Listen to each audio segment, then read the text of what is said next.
Michael Bloomberg is jumping into the race. This is huge news. This is very significant. It's really great. I think the great thing about Bloomberg is that he's an old white billionaire nanny state gun grabber. So amazingly, he checks nobody's boxes.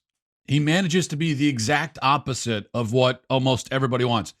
He manages to be precisely the thing that everybody on all sides is not looking for. And he's like, those games at the carnival where they say everybody wins, and so you just have to throw a ping pong ball at like in the direction of 600 fish bowls that are all stacked next to each other.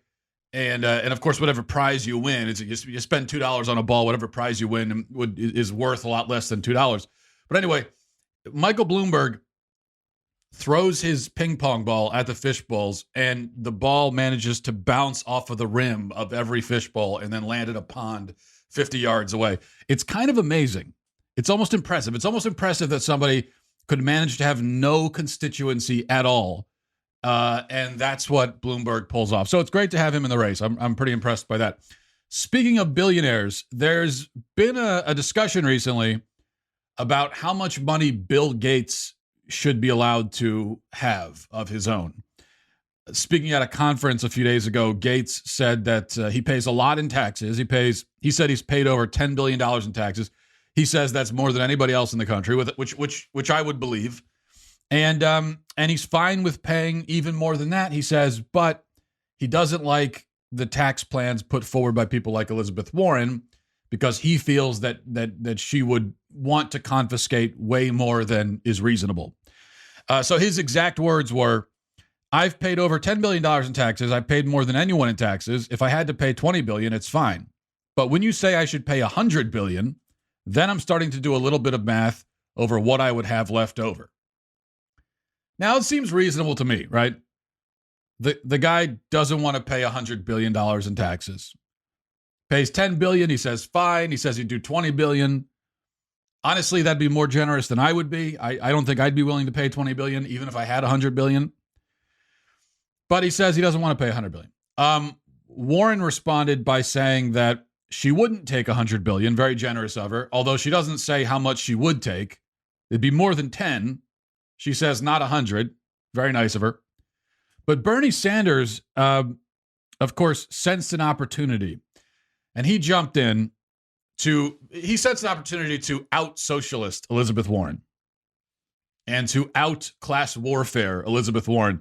And he sent a tweet last night saying, this was Bernie Sanders, say Bill Gates was actually taxed $100 billion. We could end homelessness and provide safe drinking water to everyone in this country. Bill would still be a multi-billionaire. Our message? The billionaire class cannot have it all when so many have so little. Okay, a few problems here. And I say all of this as someone who is not a Bill Gates fan. I'm not waving pom-poms for Bill Gates. If I were to list 100 people in the country who I most admire, Bill Gates probably won't make the list. But I also don't think that I have a right to his money, as much as I would like it. And just like anyone else, as jealous as I am that other people get to be billionaires and I don't. I mean, I would love to be a billionaire. I'm not. And I know we're all very jealous about that. But even if that's the case, I don't have a right to his money. So here's the problem with Bernie's approach. Aside from just how massively stupid it is in general, Sanders says that we could end homelessness with $100 billion. Now, I want you to think about that, because this is really the mentality of a child. Well, we'll just give them all money and the problem will be solved. How do you get rid of homelessness? Just give them all money. Easy enough. No, the majority of homeless people are homeless either because of drugs or mental illness, or often both. That is the thing that, maybe not in every case, but in most cases, if somebody's living on the street, it's going to have a lot to do with one of those factors or both. Now, If you can't solve that problem, addiction and mental illness, by throwing money at it, which you can't, then if someone's addicted to heroin, you can't just maybe Bernie Sanders doesn't understand this, but if someone's addicted to heroin and they're living on the street and you walk up and say, here's $10,000, stop being addicted to heroin. That's not only is that not going to work, but you probably have just killed that person by doing that.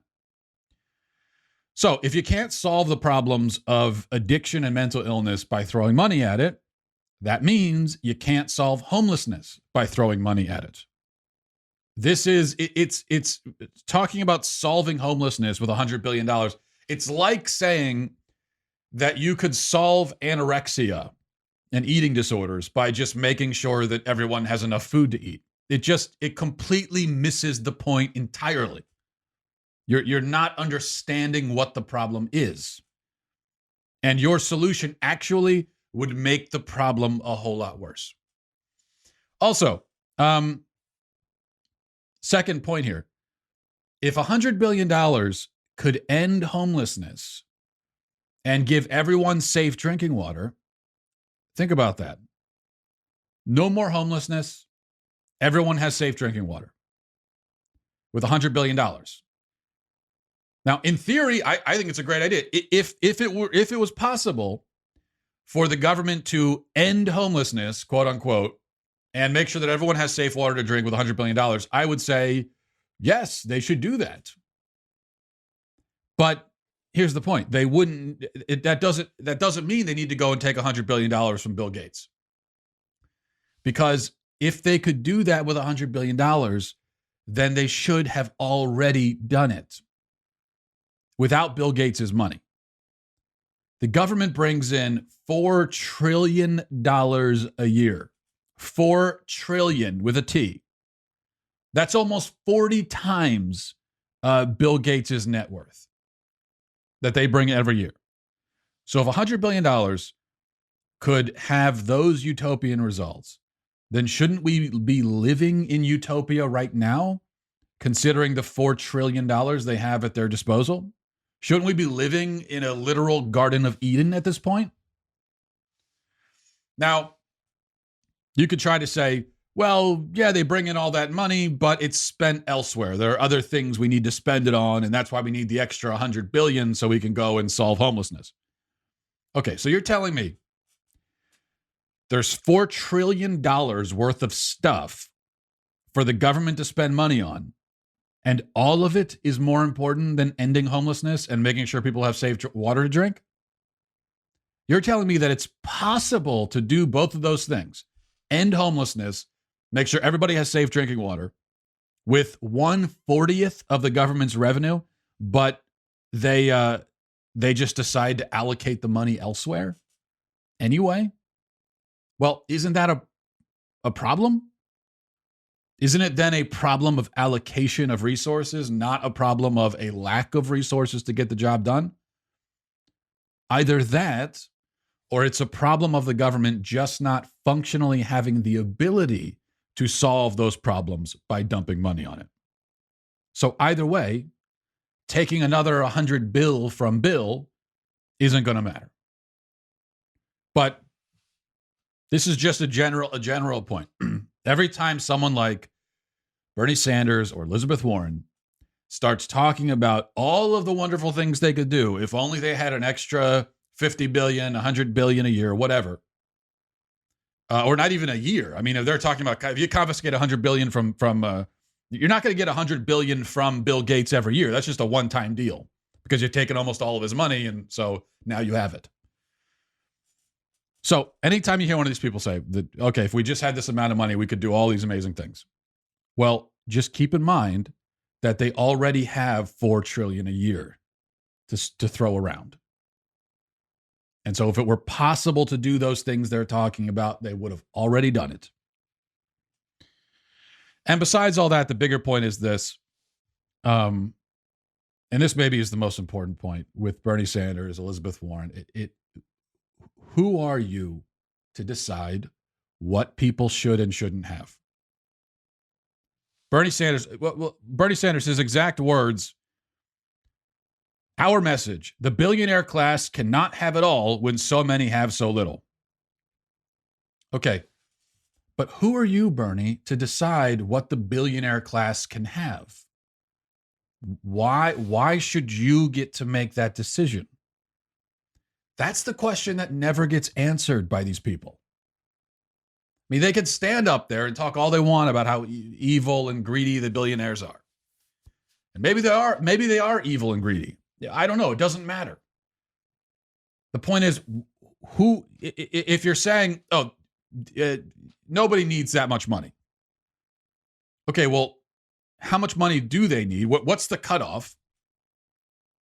Okay, you've decided that once you get to X amount of money, that's too much. You don't need that much.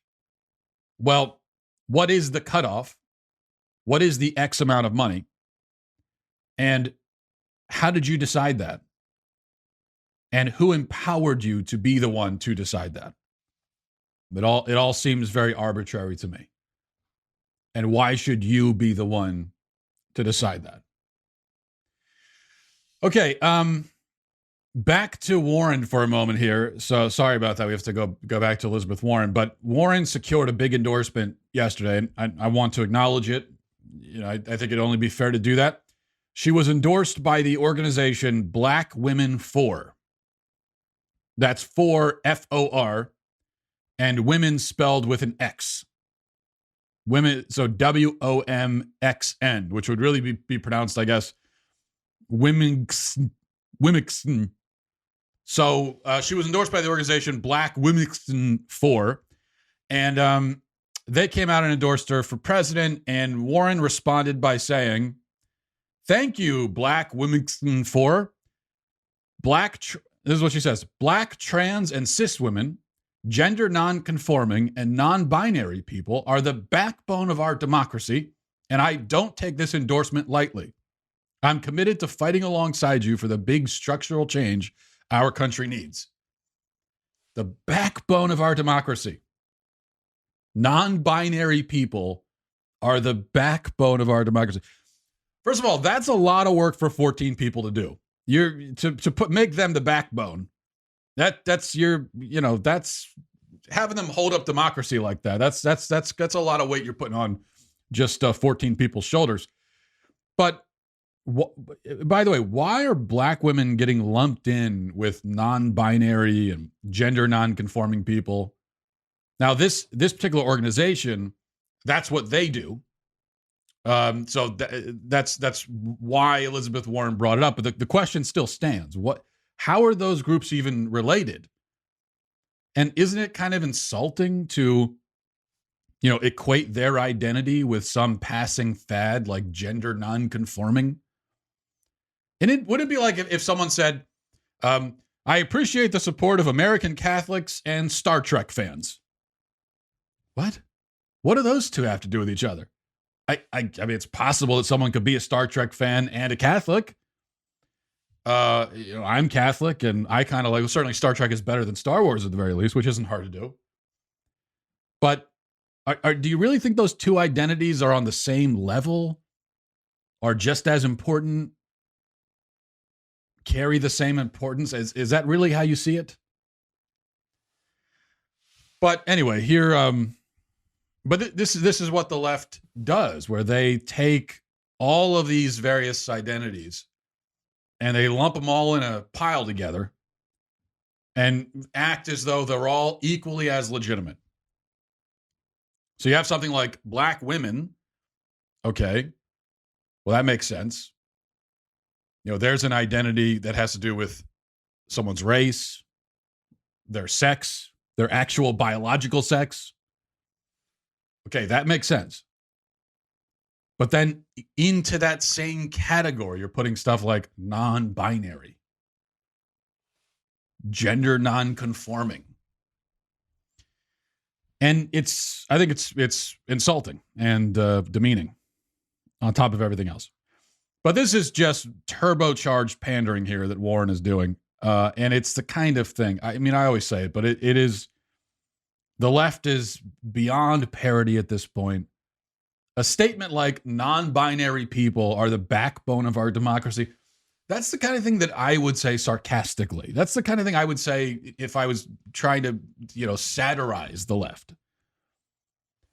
But they're becoming increasingly difficult to satirize because in order to do good satire or good parody, you have whatever you're trying to satirize, you're taking it to a sort of absurd extreme to try to highlight the flaws with the thing that you're satirizing. But it's becoming difficult to take it to a more absurd extreme than these people will already take it themselves.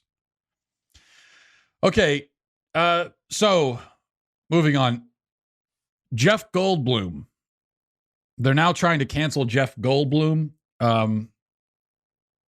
Goldblum, if Goldblum gets canceled, then truly no one is safe. I mean, a T-Rex couldn't even cancel Jeff Goldblum, but now the woke mob is trying to, because of something Goldblum said in an interview. This is what he said, and I'm just looking at this now for the first time. So we'll see if this justifies him getting canceled. Jeff Goldblum has said that, and I'm reading now from The Independent. Jeff Goldblum has said he thinks there's a presumption of innocence until proven guilty regarding Woody Allen and the sexual abuse allegations made against him. Allen was accused of child molestation by his daughter, Dylan Farrow. He has also always denied any abuse. Since the allegations came to light, numerous Hollywood figures, including Colin Firth and Greta Gerwig, have pledged never to make a film with Allen again. In the new interview with the paper, Goldblum has said he would, quote, consider working with the director in the future, having had a minor role in his 1977 film Annie Hall. I think there's a presumption of innocence until proven guilty, said Goldblum. I know I enjoyed working with him many years ago, and I sat in with his band once too. Okay, that's it. That's what he said. That's all. He said innocent until proven guilty. And people are upset by this. In fact, the very first sentence, Jeff Goldblum has said he thinks there's a presumption of innocence. Well, isn't there, though?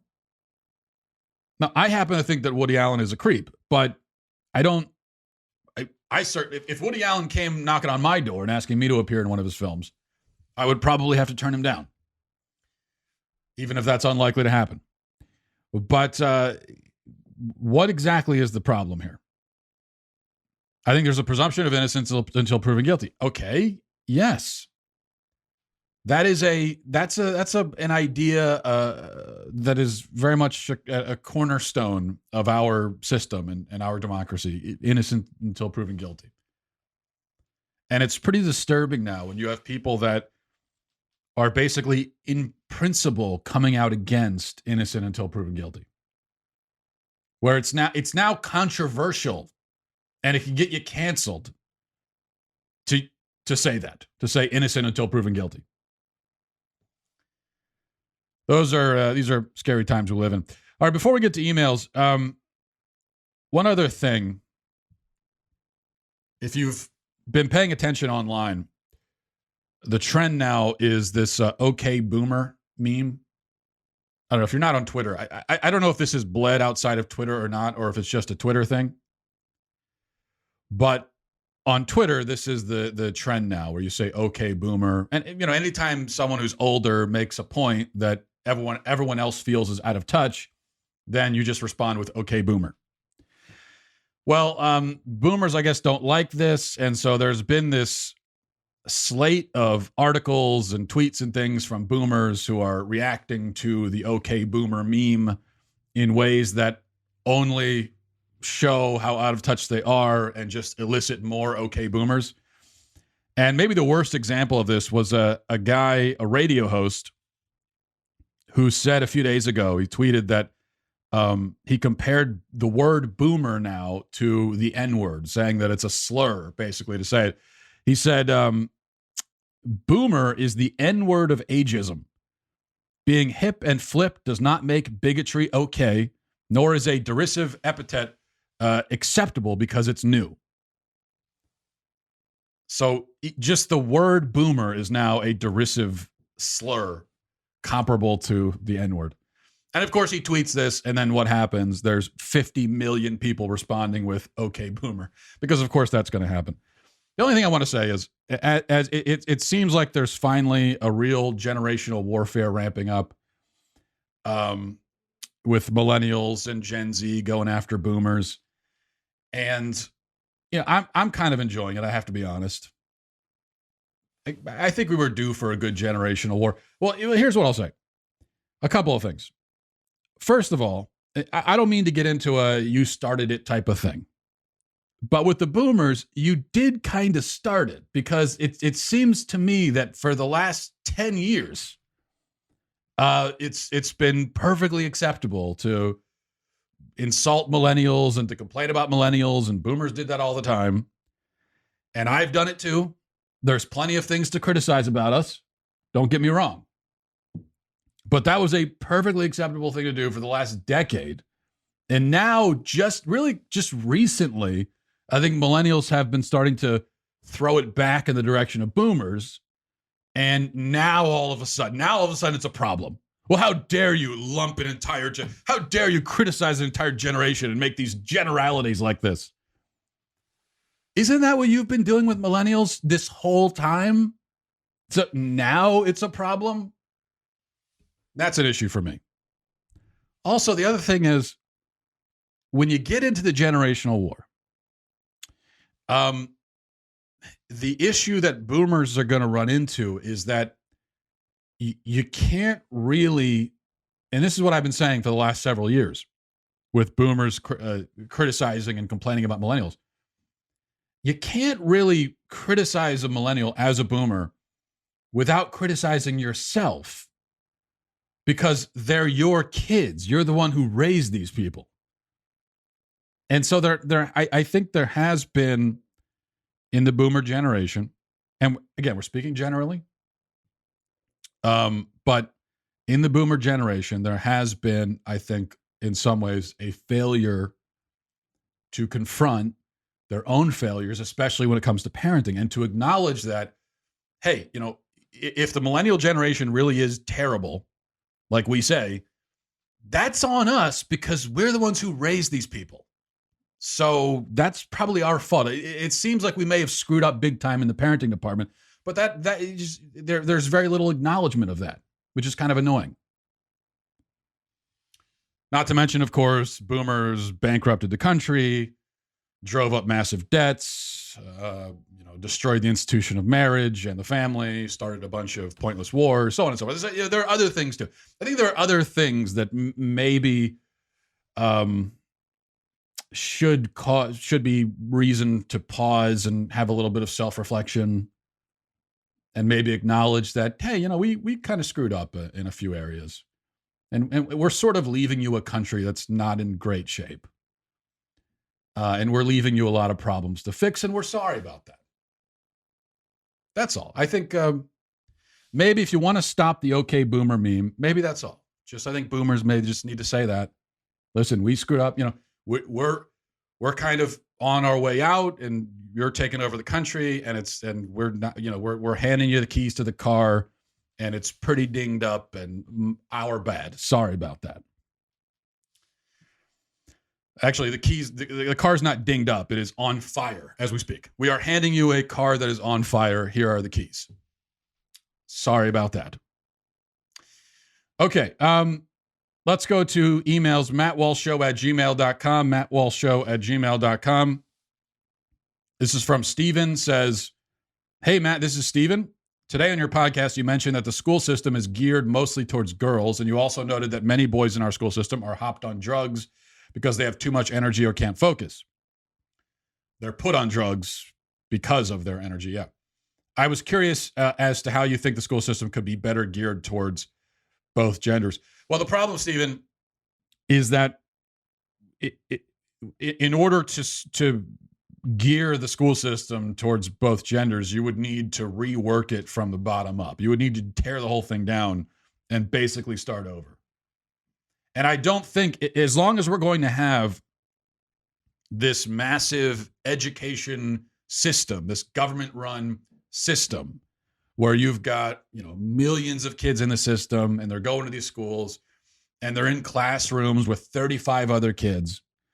As long as we're doing that, there's not going to be any way to gear the system towards each of them individually. You got 35 kids in a classroom. There's no way to do it. You can't gear. You cannot personalize education when you're doing that. There's no way for the teachers to do it. And it's not the teacher's fault. So what ends up happening is because you've got all these kids in the system, and just with the way that it works, where you put them in, you got a bunch of kids in a class, and they're in this class for 45 minutes, and they go to the next class, and on, and then they leave. And because of that, the system has to streamline, and it's inevitable that the system is going to run on just memorization and regurgitation, and you got to be able to sit still and fill out paperwork and remember things, and then repeat them onto a sheet of paper, and that's how it's going to work. And that is a lot easier for girls than it is for boys. And it's just a fact. Boys have a lot more physical energy. They have a harder time paying attention in that kind of environment. They're not as good at memorization as girls are. So my point is, if you're looking for the school system to be able to personalize and gear the educational environment and the educational experience to the personal needs of each kid, that isn't going to happen. But I do think that education needs to be personalized and needs to be geared towards the personal needs of every individual kid, which means that I think the best thing is to not put your kids in that system to begin with. That's why I think homeschooling is great. There are, not every private school is great, but there are private schools that are much smaller and are able to do that, at least do it much more than the public schools can. So I think that's the answer. The answer is to withdraw from this system as much, and I know not everybody can, but as much as possible to withdraw from this system and to give our kids an education that is tailored to their specific needs. This from Caleb says, "Hey, Matt, I appreciate your views on relationships and more broadly morality. I've been a listener since the start of this year and have come to value the wisdom and dry humor you consistently share. I was hoping you could help me with an issue I've been having. I'm 22 and I've been dating this girl for almost a year now. And a couple weeks ago, she said she loved me. There was an awkward moment as I couldn't make myself say it back. We talked about it afterwards and came to an understanding. My question is that I don't think I will ever say that to her, and I feel like I mean it. When I think of my future, I don't ever really consider her a part of it. I don't want to hurt her, and I feel like a horrible person for letting this happen. What should I do? Thank you for your time." Well, Caleb, first of all, good for you for not saying I love you back if you didn't mean it. I think most people probably would have said it back to be nice, thereby leading the other person on and making the situation worse. So I think I would commend you for that. As for what you should do now, I think you probably know what you should do. And in a relationship like this, when you're dating, the moment you start asking questions like this, that's probably a good sign that you already know what you should do, which is to end the relationship. If you've been with this girl for a year, you're 22, you don't love her, you don't see her in your future, that means that there's no reason for this relationship to continue. Dating someone when you know there is no future is pointless. It's just building up heartache for the future. It's like going on a long road trip, knowing ahead of time that your car is going to break down on the side of the road before you get to your destination. So the further you go, the worse it's going to be when the car breaks down. So why not, if you know it's going to happen, why not pull over now, take control of the situation? I think this is especially the case when the other person, your girlfriend in this case, obviously thinks that it is headed somewhere. So she has intentions for your relationship that you don't have. And so I think it's your responsibility to just tell her that, break it off. It'll hurt. It'll be painful. You'll be kind of miserable for a while. So will she, but it gets better a lot faster than you think it will. And then you'll be glad. Before you know it, you'll be glad that you broke it off when you did, both for her sake and for yours. Okay. Let's see. Another Another relationship one. This is I guess I'm putting on my Dr. Love hat here. This is from Cam. Says, Dear Matt, I've been a fan of your work for the last 5 years. I'm writing because I really value your insight and opinion. I think maybe other people my age could benefit from this question too. I'm 27 and recently started dating a man who checks all of the most important boxes I've been hoping and praying for. He's a Christian. We align on politics, hobbies, worldview, maturity, humor, communication. He's everything I could want in a husband, and I can imagine building a life together. The only doubt I'm facing is that I don't feel the same excitement and infatuation that I felt in past relationships. Is this a sign that something important is missing from the relationship? I feel affectionate towards him, and I'm attracted to him, but it's not the head over heels effect. In fact, it's more the opposite. I feel calm, secure, and happy, and a little nervous at the same time at the thought of committing to each other forever. Can you have a long, happy, successful marriage with someone if it starts off without figurative fireworks? What do you think? Also, was there a point in your courtship that you knew you were going to marry your wife? Sincere thanks for all you do, and may God bless you. Well, if you hadn't included that paragraph where you said that you feel calm, secure, and happy, if you hadn't said that, then I would say it's probably not a good sign. Because yes, relationships are not all about feelings, and love is not just a feeling. It's a choice. It's an act of will. It's a choice to sacrifice for another person. That's what love is. But there should still be feelings there. And if you just feel nothing for somebody from the very beginning, well, that's not a good foot to begin on. But you say that you feel calm, secure, and happy. And I would say that that's, and you're affectionate, feel affectionate towards them, and you're attracted to them. And on top of that, you align on politics, hobbies, worldview, maturity, humor, communication. Look, you have to make the decision for yourself, but to me, that sounds like a keeper. And as far as not having that infatuation feeling, well, you talk about infatuation. That's really sort of the obsession that people have. And I think the fact that you don't have that is probably just more a sign of you're older. And so if you compare this, and I don't think you said how old you are. You said you're 27. Okay. So if you compare this relationship maybe to when you were 16 and dating someone, yeah, it's not going to be the same, quote, fireworks that you're talking about, because when you were 16, being emotionally immature, you were just obsessed with the other person. And of course, it didn't last for very long, and you had this obsession, and then it quickly faded away, and the relationship died. And that's how it goes when you're 16 years old. But as you get older, you're not going to be obsessed with the other person, which is good. Because to be married to someone and be obsessed with them, and you want to be around them 24/7, and you can't be away from them ever, that would you couldn't function that way. It'd be a very weird way to have a marriage, and it would get pretty exhausting pretty quick. So this thing you're talking about of feeling calm, secure, happy, I think that's a sign. It's not a bad sign, and certainly not a bad sign about this guy. I think that's just a sign of your own maturity and the fact that you're looking for something deeper and stronger and more solid. And it sounds like you found it. Okay. Finally, this is from Shane. Says, Matt, not really a question, just a remark on how you said David Folkenflik, and then remarked that it's a dangerous name to say on the air, and then proceeded to say his name 8 times in a row. I know you really disregarded the left's outrage mob, but wow, that was bold. Almost as bold as people who say Epstein did kill himself, which he most definitely did. Your friend, David Folkenflik. Yeah, well, David Folkenflik is just, I think, one of the best reporters out there. And that's what it comes down to. The thing about David Folkenflik, I'd say that Folkenflik's best attribute, the main point about Folkenflik that I would make about Folkenflik, is that Folkenflik, he's just Folkenflik. He's true to himself. You know what I'm saying? There aren't many Folkenfliks out there.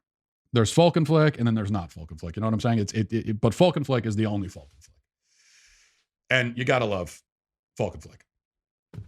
That's really all. So thank you for giving me the chance to talk about my favorite reporter, David Folkenflik, again.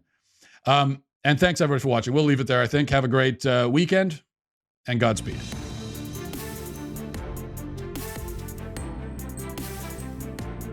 The Matt Walsh Show is produced by Sean Hampton, executive producer Jeremy Boring, senior producer Jonathan Hay, supervising producer Mathis Glover, supervising producer Robert Sterling, technical producer Austin Stevens, editor Donovan Fowler, audio mixer Mike Coromina.